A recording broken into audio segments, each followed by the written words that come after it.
Let's do some practicing with probability.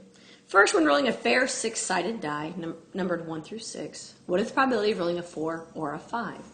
Well, you can't roll a 4 and a 5, so we just have 1 6 plus 1 6. Probability of 4 plus the probability of 5 equals 2 6, which is 1/3, 0.33, 33%. And there is the probability of rolling a 4 or a 5. Now let's look at this bar graph. You buy a container of popsicles and find that they have the distribution shown in the graph below. What is the probability of grabbing a grape flavor on the first try? Well, here's grape. There are 8 of them. How many are there total? Well, 14 plus 8 plus 9 plus 11 plus 8. The total is 50. So you have a 0.16 or a 16% chance of grabbing a grape popsicle. Now let's get to a table. The table shows a sample of students and whether they are freshmen, sophomores, or only students, or course only students, excuse me. What is the probability that a student chosen at random is courses only? Well, courses only, that's 110 total out of the total 1279 for an answer of 0.086. What is the probability that a student chosen at random is male? Well, let's go this way. Here's male. That's 575 out of 1279 for an answer of 0.45. And you can change these to percents if you want. I'm just doing decimals for right now.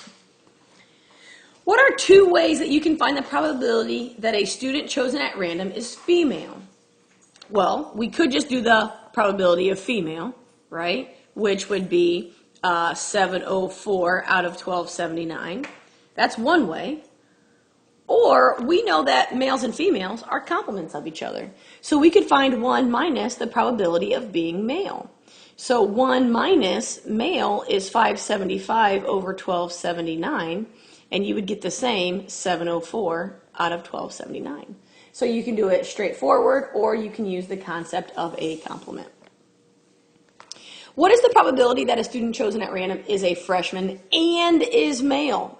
And is the complement. Freshman and male, we're looking at 301 out of 1279, which in this case is 0.235.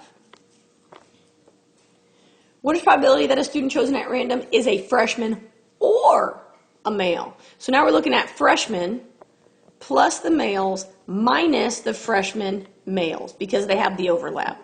So freshmen, there are 673 total freshmen. There are males, 575 total males, and the overlap is 301 freshman male. So our total there, after we subtract the overlap, is 947 out of 1279 for a decimal of 0.74. If a student chosen at random, if the student is male, okay, so now we're conditional. We're only looking at males. My denominator is 575. What's the probability they are a freshman? And that would be 301. So 301 over 575 gives me 0.523. All right, it's all about knowing what follows the word if, because that shows you what your denominator is. If the student chosen at random is a freshman, well, here's my freshman, so my denominator is 673.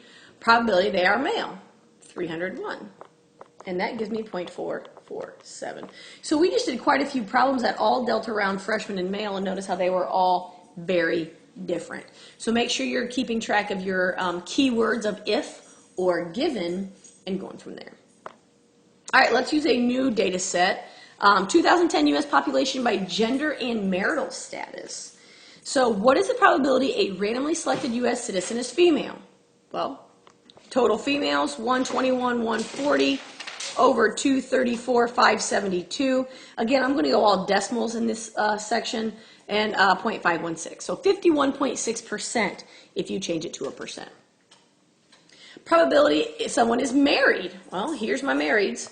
So I end up with 129, 533 over 234, 572 for a decimal of 0.552.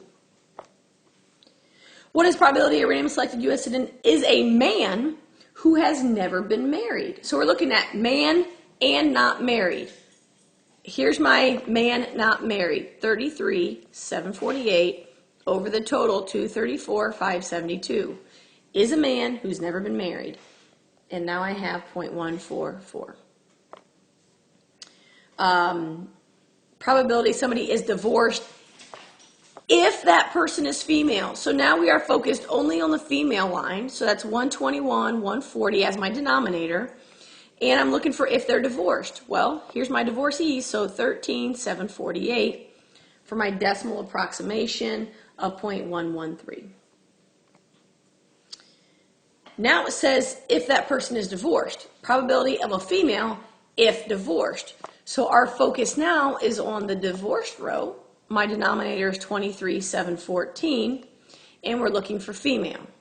So my numerator is the same in the last two problems, but because we have a different condition and following the word if, that changes my denominator, and I end up with 0.58. So if you talk to a divorced person, you got a 58% chance of that being a woman.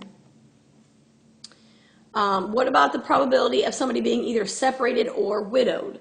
So separated plus widowed. Now we talk about or being subtracting the overlap. Can you be both separated and widowed in this problem, the overlap? No, we don't have anything like that. So we're just going to add these together. So separated is here, 54,53 over my total, plus my widowed, which is 14,332 over the total. And that gives me, number 6, find my answer, 19,785 over the 234,572 for a decimal approximation of about 0.084. So only 8.4% of people are either separated or widowed in terms of labels. Number 7, what is probability a U.S. citizen is either married or male? So we have married plus male. And is there an overlap? Yeah, you can be married and male. So probability of being married, that's here. 129,533 over my total. Plus male, what's probability of being male? Well, 113,432 over the total. Minus the married males, that's the overlap. The 64,437 over the total. And that gives me an answer. 178,528 over the 234,572, decimal approximation 0.76. You got a 76% chance of finding someone who's either married or male. What is the probability a man is married? Okay, now it's all about how you read this problem.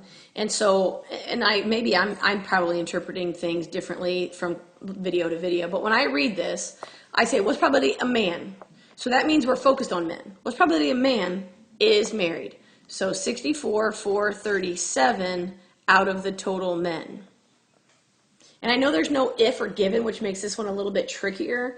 But because it was probability a man, they're focusing on the men and then the married. That's why I took that interpretation and have 0.568.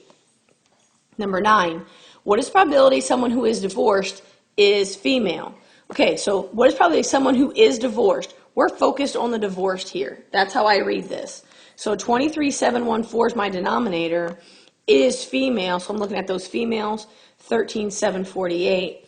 And I get 0.58. And you might say, Becky, we've done that problem already. And you're right, we have. But you'll notice the difference in wording. And that's kind of the key, is that you want to make sure you're paying attention, that you can have the same problem written multiple ways, just using different words. And number 10, last one, what is the probability someone who is either separated or female?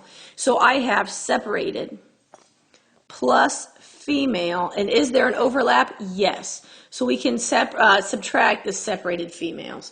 So I have 5,453 out of the total separators.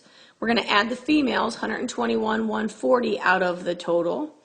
And then we're going to subtract the separated females, which is 3,140 out of the total. And that gives me a final answer of 123,528 453 out of 234, 572. Decimal approximation, 0.526. And that is your practice video on probability.